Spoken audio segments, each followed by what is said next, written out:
कष्टकरी लोगों के कारण है, जो वर्कर्स है, कष्ट करने वाले लोग हैं, उन्हीं के कारण हम हैं। तो इस प्रकार के उनके विचार थे। आज उनके जयंती के अवसर पर हम उनको नमन करेंगे। उन्होंने जो कंट्रीब्यूशन दिया है, जिन्होंने जो विचार हमें दिया है, उनके नॉवेल के माध्यम से, उनके सॉन्ग के माध्यम से, वो हम आगे जनरेशन को स्प्रेड करने का काम करेंगे। और मैं शतशः उनको नमन करता हूँ आज के उनके जयंती प्रोग्राम के लिए। दूसरा, आज देखिए लोकमान्य तिलक जी का पुण्य दिन भी है। लोकमान्य तिलक, उनका फेमस स्लोगन तो सबको याद है ना, Swaraj is my birth right and I shall have it. स्वराज्य मुझे चाहिए। इंग्लिश गवर्नमेंट के विरुद्ध इतनी गर्जना उन्होंने की थी, है ना, और हिला के रख दिया था ब्रिटिश गवर्नमेंट को। बहुत साल उनको जेल में रखा था ब्रिटिश ने, है ना, और लोक जागृति करने का उन्होंने काम किया। आज जो हम शिव जयंती के प्रोग्राम्स इतना सारा देखते हैं, लोग एकत्रित आते हैं, है ना, जगह जगह पे हम शिवाजी महाराज की स्थापना करते हैं, उनके प्रोग्राम्स लेते हैं, उनका भी बहुत सारा कंट्रीब्यूशन लोकमान्य तिलक जी को जाता है। गणेश मूर्ति की स्थापना करते हैं, है ना, गणेश मूर्ति 7 दिन की, 5 दिन की, जो भी हम प्रतिष्ठापना करते हैं ना, सार्वजनिक घर में तो करते थे हजारों साल पहले से, लेकिन जो हम सोशल में करने का जो क्रेडिट है वो भी लोकमान्य तिलक जी को जाता है ना। उन्होंने 2 फेमस जो है ना वर्तमान पत्र, न्यूज़पेपर निकाले थे, मराठा एंड केसरी।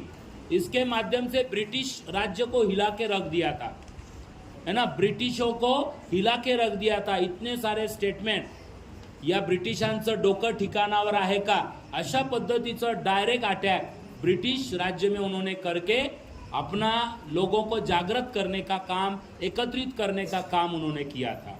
तो आज उनका पुण्य दिन है। उन्होंने बहुत सारे, और वो टीचर भी थे, है ना।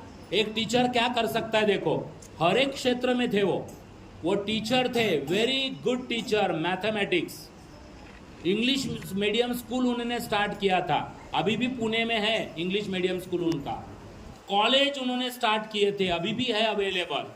तो इसका मतलब है उनका बोलना था कि इंग्लिश, लोग जो इंग्लिश में बोलते हैं ना, तो हमारे लोगों को भी उनके साथ कन्वर्शन करते समय इंग्लिश आना जरूरी है, क्योंकि they are speaking in English. Our language is different, our Marathi language is there, Marathi is good, we proud as a Maharashtrian, लेकिन उनके साथ फेस करने के लिए हमें इंग्लिश भी आना चाहिए। इसलिए उन्होंने इंग्लिश मीडियम की भी स्थापना की थी। और ये आज उनका पुण्य दिन है।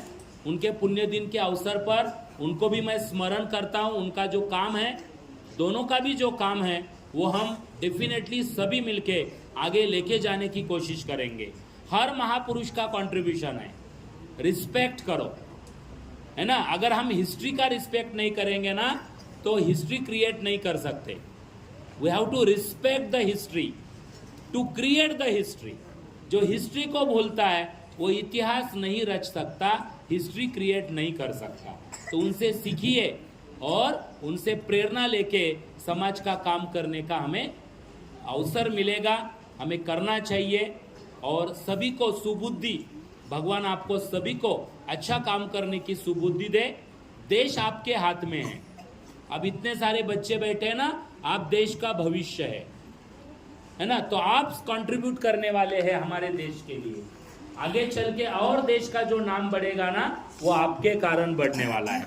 तो आप किस दिशा में जाएंगे, किस डायरेक्शन में आप जाएंगे, ये इम्पोर्टेंट है। अच्छा सीखो, अच्छा रहो, पॉजिटिव रहो, सोच अच्छी रखो। संस्कार हमें बनाए रखता है ना। हमारे घर के संस्कार, स्कूल के संस्कार हमें अच्छी राह के ऊपर पकड़ के रखते हैं, बुरे राह पे जाने नहीं देते, गए तो वापिस आते। इतना ताकत, इतना ग्रेविटेशन होता है उसमें। तो इसीलिए वही हमें सीखना है। बड़ों की इज्जत करना है, लोगों की इज्जत करना है, समाज की सेवा करना है, आदर करना है, सब समाज का, सभी का आदर करना है। हम सब एक है। Our all having the red blood only, एक ही खून है हमारा, लाल खून। तो हम सब एक है, ये भावना हम में होनी चाहिए। यही सभी महापुरुषों का बोलना था, विचार था। तो सभी विचार